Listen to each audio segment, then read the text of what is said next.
7:21 ng Mateo, ganito po nakasulat.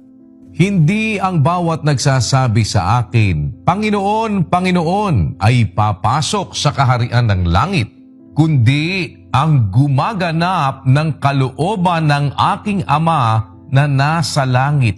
Yan po ang prerequisite. Sumunod tayo sa kalooban ng Diyos.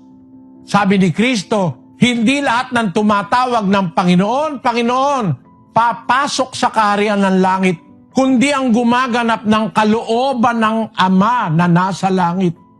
Para tayo makatiyak, kailangan tiyak natin ang ginaganap natin kalooban ng Diyos.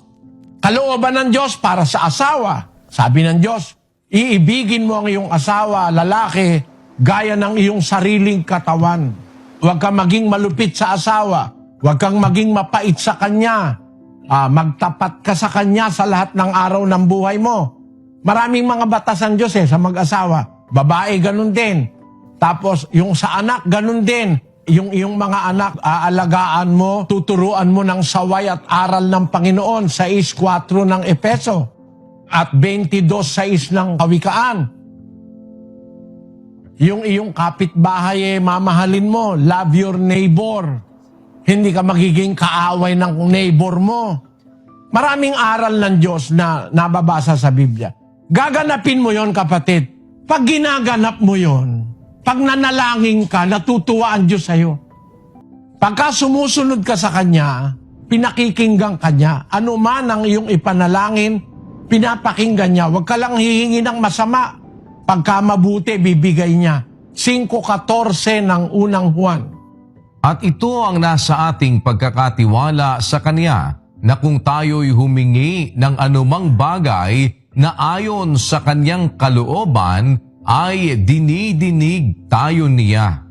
Pinapakinggan ka pag humihingi ka ng bagay ayon sa Kanyang kalooban at gumaganap ka ng Kanyang kalooban. Kaya, bawa, mahal mo asawa mo, inaakay mo mga anak mo, mahal mo kapwa mo tao, mahal mo yung mga mahihirap, tinutulungan mo yung dapat tulungan, na yun ang ginagawa ng dating daan Tinuturo ko sa mga kapatid dito Yung tayong libreng eskwela, walang bayad ang eskwela natin hanggang kolehiyo.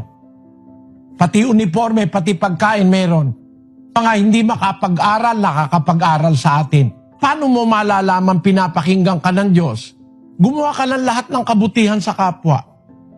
Pag humiling ka, hindi ka niya titiisin.